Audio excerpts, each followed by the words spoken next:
மாலையில் 6 மணிக்கு ஒரு விளக்கை ஏற்றி வச்சு ஒரு வெற்றிலையை வச்சு ஒரு குங்குமத்தை எடுத்து சிவாய நம, சிவசக்தியே நம, இச்சாசக்தியே நம, சொர்ணரூபிணியே நம, தீபலக்ஷ்மியே நம, தனலக்ஷ்மியே நம, தானியலக்ஷ்மியே நமன்னு ஒரு குங்கும அர்ச்சனை பண்ணா அஷ்டலக்ஷ்மியும் உங்கள் இல்லத்தில் அடைக்கலம் புகுவாள். நாள்தோறும் ஆனந்தம் நிலைத்திருக்கும். இன்றைக்கு உண்மையிலேயே நம்ம கொஞ்சம் மாற்றி சிந்திக்கலாமே. பொதுவாக இன்றைக்கு அம்பாளை பற்றி, சரஸ்வதியை பற்றி, களிமகளை பற்றி, நவராத்திரி சிறப்புகளை பற்றியெல்லாம் நாம் தொடர்ந்து இன்ற நாள் முழுக்க பார்க்க போகின்றோம்.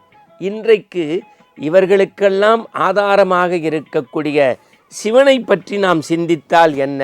உண்மையிலேயே சிக்கல் தீர்க்கும் சிவ வழிபாடு. என்ன இன்றைக்கி இப்படி நம்ம மாற்றி யோசிக்கிறோம். விஜயதசமிக்கு சிக்கல் தீர்க்கும் சிவ வழிபாடு. மாங்கனி உடைந்து தெங்கவயல் வந்து மாண்பு நல் விளைந்த வளநாடா மாந்ததவர் உண்பர்கோன் பரவி நின்ற மாந்துரை அமர்ந்த பெருமானே என்று ஞானசம்பந்த பெருமான் பாடிய அந்த ஈசனுடைய திருவடியை சிக்கன பற்றுகின்றோம். ஈடு இணை இல்லாத தலைவன் ஈசன். 63 நாயன்மார்கள் தொழுது வழிபட்ட ஒரு அற்புத கடவுள் ஈசன். அது திருவண்ணாமலையாக இருக்கட்டும், அல்லது நம்முடைய தஞ்சை பிரகதீஸ்வரர் ஆலயமாக இருக்கட்டும், கங்கை கொண்ட சோழபுரமாக இருக்கட்டும், ஆவடியார் கோவிலில் உள்ளே இருக்கக்கூடிய ஈசனாக இருக்கட்டும், திருச்சியில் எல்லோருக்கும் வளங்களை வாரித்தரக்கூடிய அகிலாண்டேஸ்வரியின் அருகிருக்கக்கூடிய ஈசனாக இருக்கட்டும், நெல்லையில் இருக்கக்கூடிய காந்திமதி நெல்லையப்பர் ஆலயமாக இருக்கட்டும், இல்லை காசி விஸ்வநாதர் ஆலயமாக இருக்கட்டும், உலகம் முழுக்க இன்றைக்கு விஜயதசமி பெருநாளை கொண்டாடி கொண்டிருக்கிறார்கள். உங்களுக்கு தெரியும், நவராத்திரி பெண்மைக்கே உரிய 9 நாட்கள் கொண்டாட்டம். சிவராத்திரி ஒரே ஒரு நாள் சிவனுக்கு. அதுவும் எப்படி? ஒரு வில்வத்தை எடுத்து சிவார்ப்பணம்னு கொடுத்தா கோடி செல்வம் கிடைக்கும்பாங்க. அதான் நவராத்திரிக்கும் சிவராத்திரிக்கும் உள்ள வித்தியாசம். ஒரு வேடவன் காட்டுப்பக்கத்திலே வந்து தன் உயிருக்கு அஞ்சி மரத்தின் மேலே ஏறி இரவு முழுக்க கீழே உள்ள புடிக்கு தன் உயிர் பணயமாகிவிடக்கூடாது என்பதற்காக கண்விழித்து ஒவ்வொரு இலையாக போட கீழிருந்த அதிசய அற்புத குடுமித்தேவர் என்று சொல்லக்கூடிய சிவபெருமான் மேலே பெற்று அவர் சங்கநிதி பதுமநிதிகளை கொடுத்து வேடுவனை காத்ததாக சரித்திரம்.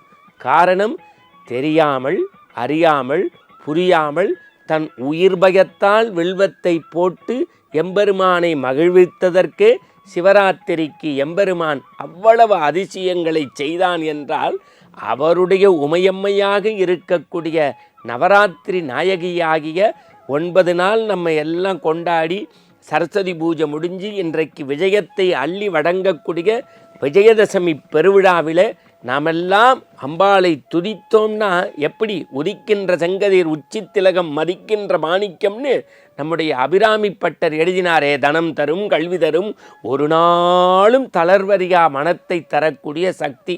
உண்மையிலேயே இன்றைக்கி எங்கே போகணுன்னா, காஞ்சியில் இருக்கக்கூடிய காமாட்சியோ, மதுரை மீனாட்சியோ, அல்லது ஆண்டாளிடத்திலோ, அல்லது நம்முடைய அண்டை மாநிலமாகிய கர்நாடகாவில் இருக்கக்கூடிய துங்கபத்ரா நதியிலே ஒரு ஸ்தானம் பண்ணி சாரதா சக்தி பீடத்தினுடைய விஜயதசமி பெருவிழாவை பார்த்து கண்ணீர் மல்க மலர்த்தாமரை பெற்று குங்கும பிரசாதம் வாங்கி வருகின்றவர்களுக்கு கோடான இன்பம் உண்டு என்பார்கள். இந்த விஜயதசமி பெருவிழாவிலே இத்தனை ஆலயங்களிலும் வழிபட்ட பெருமையை உங்களுக்கு ஜெயா தொலைக்காட்சி தந்திருக்கிறது.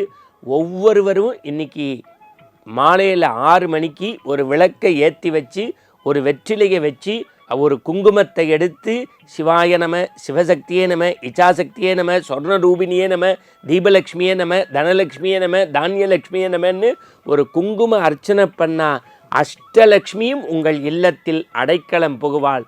நாள்தோறும் ஆனந்தம் நிலைத்திருக்கும். மீண்டும் உங்கள் அனைவருக்கும் ஜெயா தொலைக்காட்சியின் அன்பர்கள் சார்பாக விஜயதசமி வாழ்த்துக்களோடு விடைபெறுகின்றோம். நாளை காலை சந்திப்போம். வணக்கம்.